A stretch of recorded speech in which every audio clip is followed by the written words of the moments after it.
So welcome you back to this problem solving session. So let's do a few more problems from assignment number 4. So let me do first this problem related to, because that is the problem which many of you asked, problem number 9.4.9c. In fact, I can do a much more general form of 9.4c. So let delta naught is admissible or inadmissible under loss function L theta A. Suppose that is given to you. And suppose W theta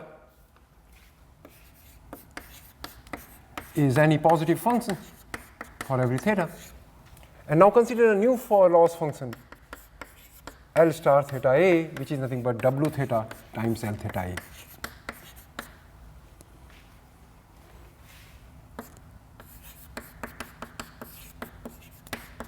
That means the two loss functions differ by this function W theta.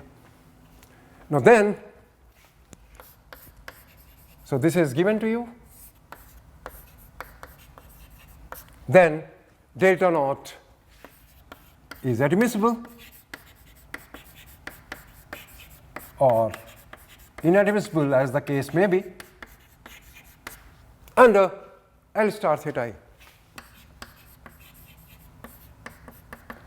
So what it says is, if you multiply the loss function by a positive weight, which may depend on theta, the admissibility of an estimator does not change. So any estimator which remains admissible here also remains admissible under this loss function, if you change the loss function.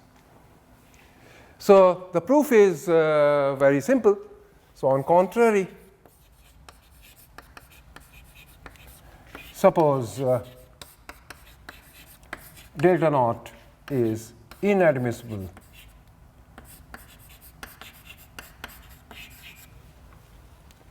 under L star. Now in the case of inadmissible, you have to show that it is admissible. What does that mean? That means there exists a delta star estimator whose risk is smaller than this. So that means expected value of L theta delta star x would always be less than or equal to expected value of L theta delta naught for every theta belonging to theta, and with strict inequality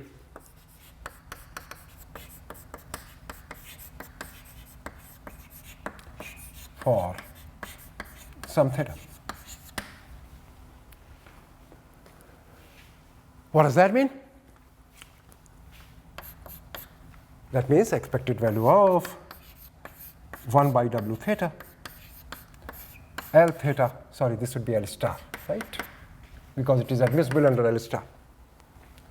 That means, but L star is nothing but W theta times L theta A. So it is W theta times L theta delta star x is less than or equal to expected value of W theta L theta delta naught for every theta with strict inequality for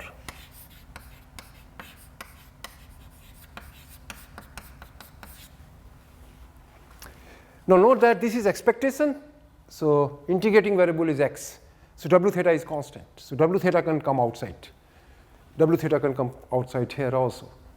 And since W theta is positive, you can divide both the sides by W theta. The inequality doesn't change.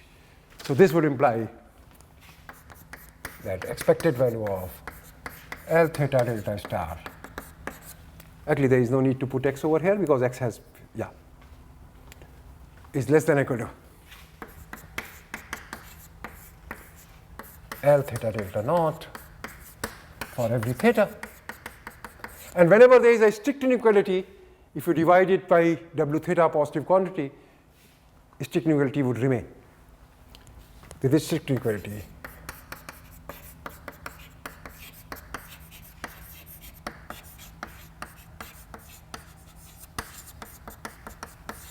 But what is this? This is a risk of delta star under the loss function L theta delta, L theta A. This is a risk function of delta naught under the loss function L theta A. So what does that mean? That means delta star dominates delta naught, which means that delta naught is inadmissible under the loss function L theta A.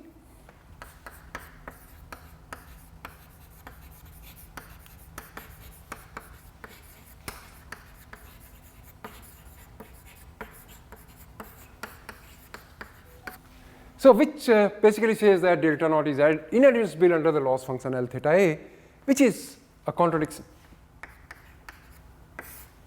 And that proves our assertion that any estimator which is admissible under L theta A would also be admissible under W theta L theta A, provided W theta is strictly positive function. So now let us do this problem number 8.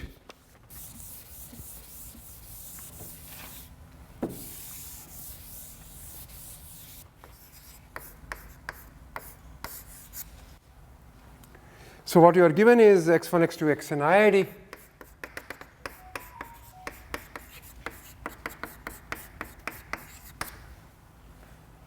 As exponential theta. Theta is unknown. My estimate is g theta is theta. My loss function is squared error.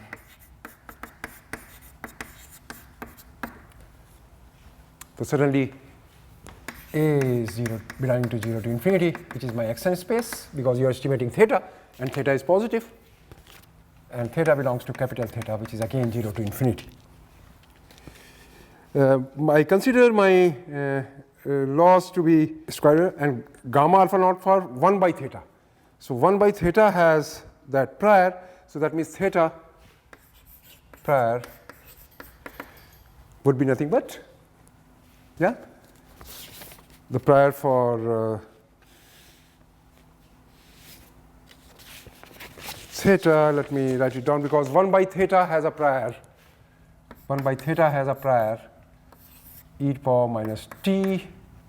What is your writing note? Gamma, mu naught, and alpha. So e to the power minus t by mu naught, t to the power alpha naught minus 1 by gamma alpha naught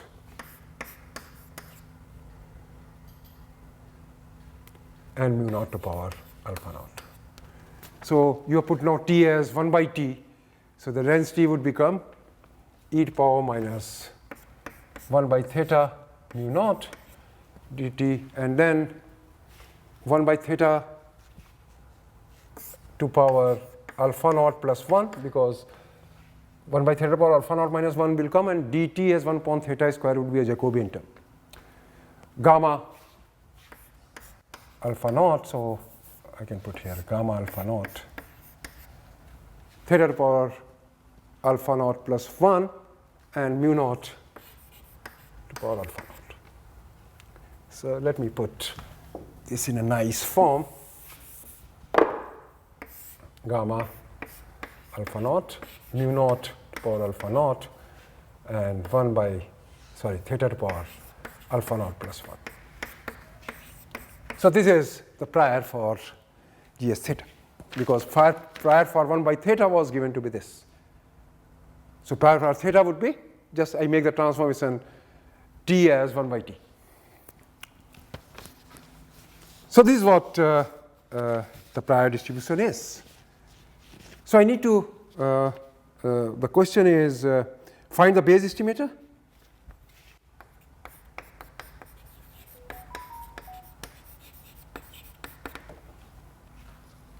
X bar cannot be Bayes, which is a standard one. with respect to proper prior.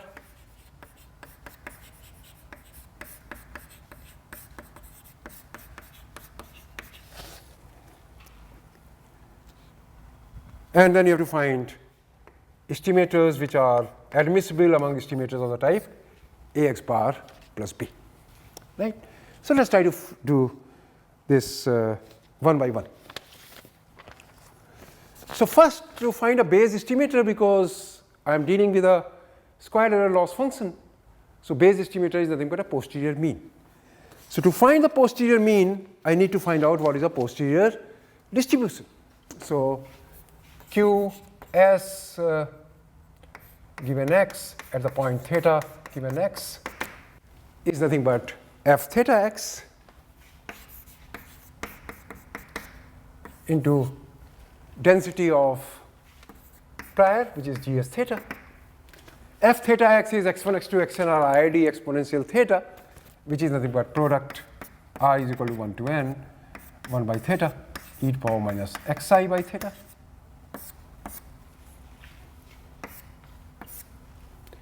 Gs theta is given to be e to power minus 1 by theta mu naught by gamma alpha naught mu naught to power alpha naught and theta to power alpha naught plus 1. So it is only a function of theta and x is fixed, so I can write down everything in terms of proportionality constant. So theta to power n and theta to power n plus alpha naught plus 1 gets combined.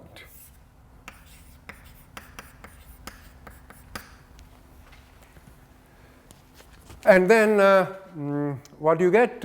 E to power minus summation xi, so e to power minus 1 by theta. Then summation xi is nothing but n x bar plus 1 upon mu naught. So in fact, you can determine what proportionality constant would be.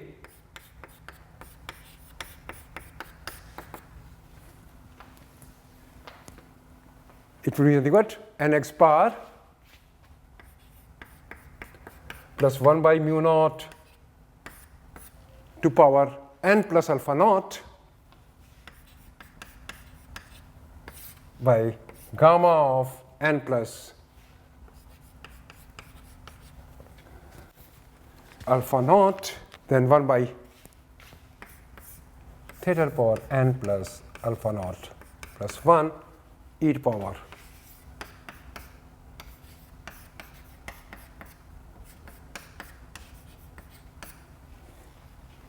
theta positive. So what is Bayes estimator? Bayes estimator would be nothing but a posterior mean of this distribution. Mean of this distribution would be nothing but this multiplied by theta. Theta would make it here n plus alpha naught. So everywhere you replace alpha naught by alpha naught minus 1 in this normalizing constant, you get expected value of. So this is expected value of s given x, which is nothing but nx bar plus 1 by mu naught to power n plus alpha naught by gamma of n plus alpha naught multiplied by, when you put theta here, n plus alpha naught minus 1 come because expected of s given x. So it will be gamma of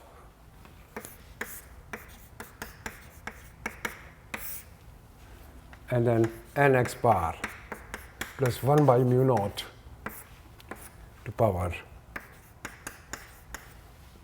naught minus 1. This becomes n plus alpha naught minus 1.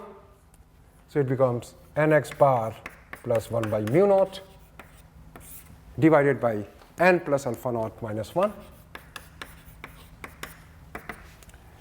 So n upon n plus alpha naught minus 1 x bar plus 1 by mu naught to power n plus alpha naught minus 1. Now note that I have assumed here existence of the first moment qsx given x. I have to also assume that the risk of all these is finite. When I take the risk of this, minus theta square would come.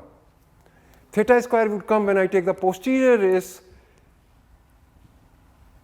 in the prior distribution, theta power alpha naught minus 1 would come. So expected value of theta square would be finite only when alpha naught is greater than 2, right? Because theta square means theta power alpha naught minus 2 plus 1, and then you need alpha naught minus 2 to be positive. That means alpha naught should be greater than 2. So that means this looks like I should choose my alpha naught such that my alpha naught is greater than 2.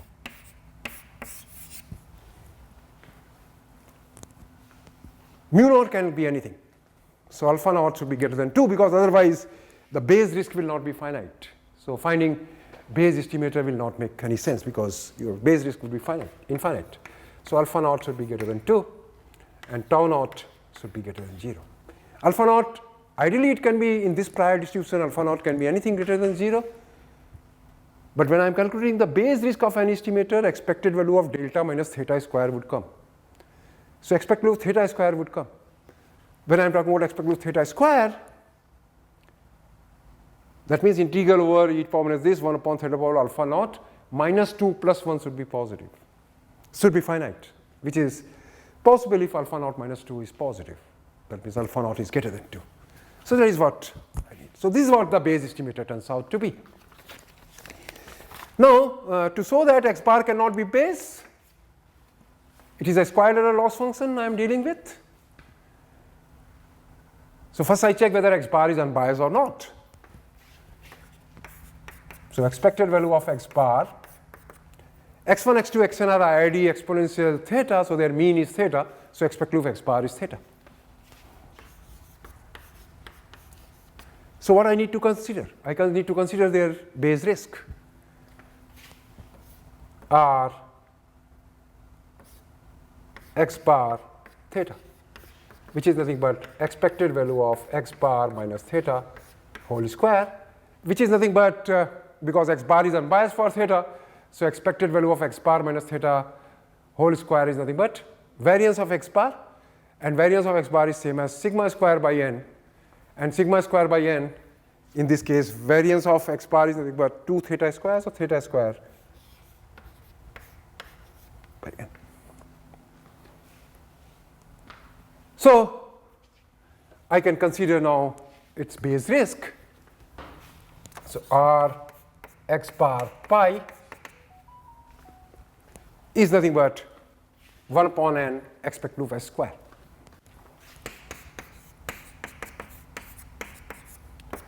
Which you can get from here,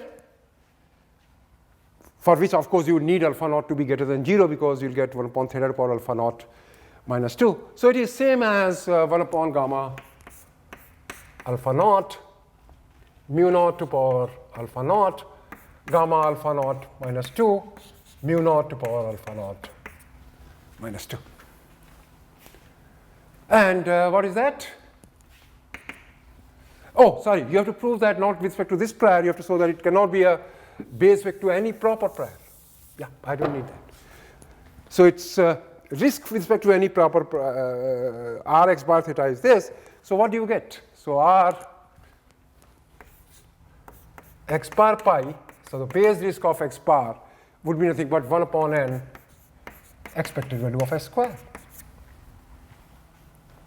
which is always greater than 0 unless probability that s is equal to 0 is 1. Probability s equal to 0 is 1, that means you are saying theta is 0 with probability 1. But theta is positive, so it is not a proper prior.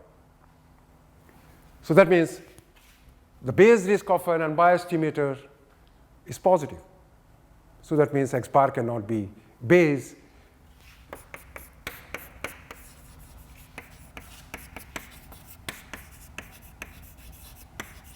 With respect to any proper prior.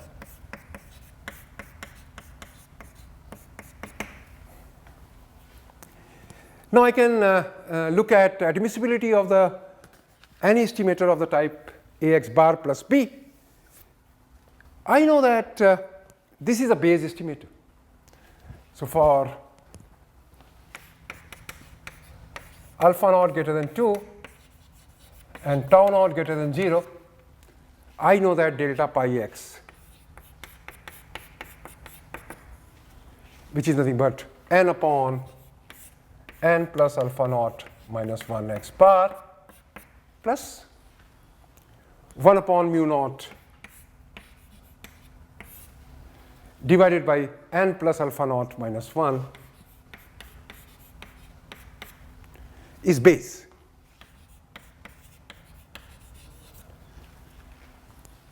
Base vector some alpha naught greater than 2 and tau naught greater than 0. As I change alpha naught, I keep on getting different base. As I change alpha naught, where does this quantity goes to? It varies from n upon n plus 1 to 0.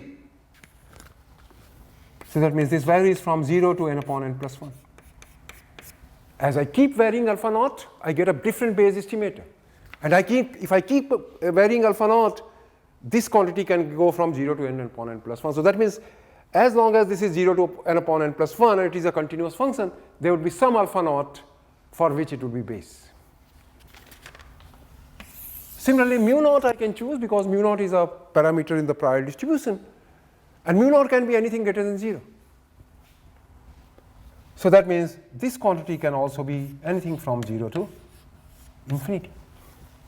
So that means as long as a is between 0 to n upon n plus 1 and b is from 0 to infinity, ax bar plus b is admissible because any base estimator is admissible. So the first observation which you get is ax bar plus b is admissible if a is belonging to 0 to n upon n plus 1 and b is anything positive.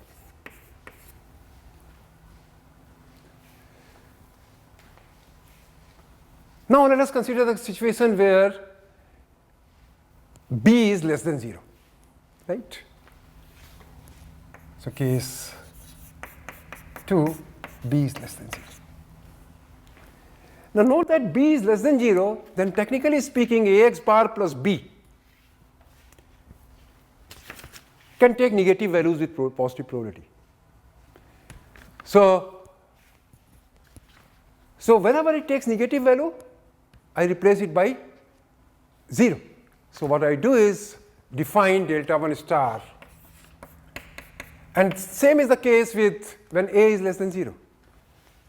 When a is less than 0, x bar can be negative. So let us say b is less than 0 or a less than 0. Because in that case, ax bar plus b can be negative value, and ax bar b I am using for estimating theta. So it gives you a negative value. So I am saying whenever it is giving a negative value, you replace it by 0. So I am taking delta 1 star to be maximum of ax bar plus b and 0. And I'll try to show that risk of delta 1 star is always smaller than the risk of delta naught, and that would. So I will try to look at r theta delta 1 star or r theta ax bar plus b minus r theta delta 1 star, which is nothing but expected value of ax bar plus b whole square minus delta 1 star, ax bar plus b minus theta whole square, because square error loss function, minus delta 1 star minus theta whole square, which is same as expected value of the difference between the two. So ax bar plus b minus theta, and then ax bar plus b minus 2 theta. Now I write down here in terms of indicator where, so what is this? This is same as ax bar plus b if ax bar plus b is positive, and 0 if ax bar plus b is less than or equal to 0. So I break it into two parts. Indicator that x bar, ax bar plus b is greater than 0, plus indicator ax bar plus b less than or equal to 0. Note that this quantity is 1. So you can always multiply by this as 1. Because this sum is 1. So you can always multiply by this. And then you break it into two parts. The integrator ax bar plus b greater than 0. Now indicator ax bar plus b greater than 0 means ax bar plus b is positive. Sorry, this would be delta 1 star, right? Ax bar plus b plus delta 1 star. Plus delta 1 star. A minus, let me write down again. This is same as expected value of ax bar plus b minus delta 1 star into ax bar plus b plus delta 1 star minus 2 theta. Right? Now I write down 1 as indicator that ax bar plus b is less than 0, plus indicator that ax bar plus b is greater than or equal to 0. Right? This whole quantity is 1. So I can always multiply this by 1, which is same as this. So which would be same as this multiplied by ax bar plus b is less than 0. So I can put here less than or equal to 0 and here greater than 0. When it is less than or equal to 0, I know that delta 1 star is nothing but 0. So it becomes ax bar plus b. So what does this quantity becomes? This becomes expected value of in x bar plus b less than or equal to 0. Delta 1 star becomes 0. So it becomes ax bar plus b into ax bar plus b minus 2 theta.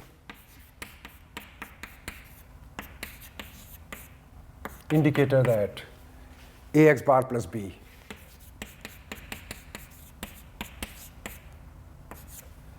and then multiplied by plus expected value of this quantity, indicator ax bar plus b is greater than 0. This is 0 if ax bar b is less than or equal to 0, but ax bar b is greater than 0, then delta 1 star is same as ax bar plus b, so this would become 0. So this is just 0. And what is this? This is ax bar plus b whole square, indicator this, which is positive, minus 2 theta times expected value of ax bar plus b, where indicator ax bar plus b is less than or equal to 0. So that would be negative. With the minus sign, it would become positive. So this is always greater than 0, provided probability that ax bar plus b less than 0 is positive. And that would always be positive, provided a is negative or b is negative. So that means for b less than 0, so this is the one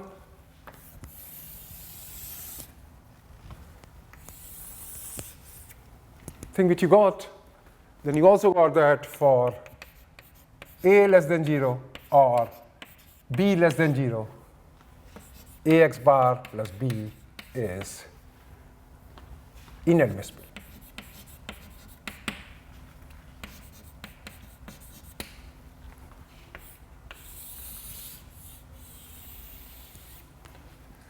Certainly if a is 0, then it is admissible because then it is a constant estimator. A is equal to 0, you get b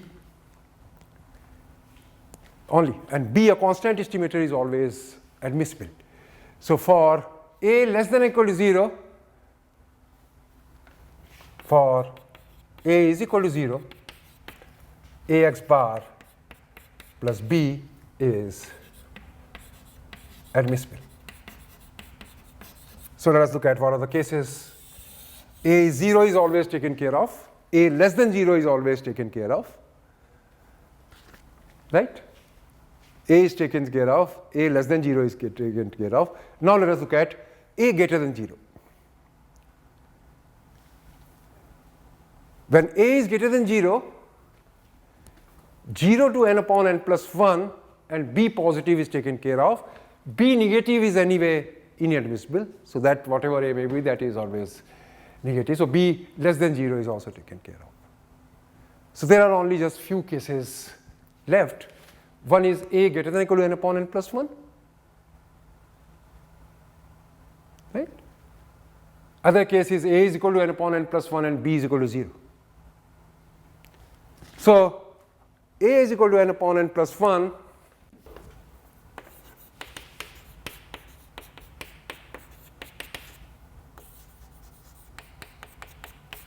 Now in this case it may not be base, but what you can try to do is, so basically you are talking about n upon n plus 1 x bar. Right? So what you can do is you can look at the risk of n upon n plus 1 x bar with respect to that prior pi minus the base risk of r delta pi. Of course there are two parameters over here, alpha naught and tau naught.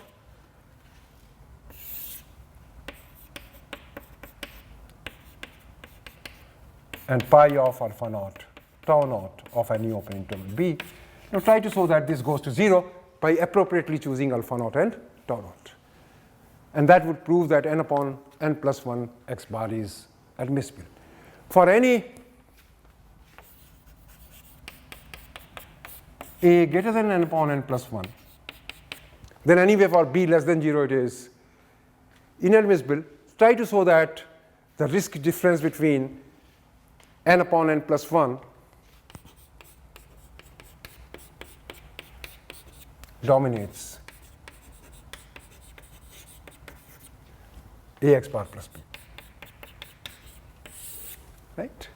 So you have to consider only the risk difference. So let me just stop over here, and we'll have an exam next week. So this is all for today, and thank you very much.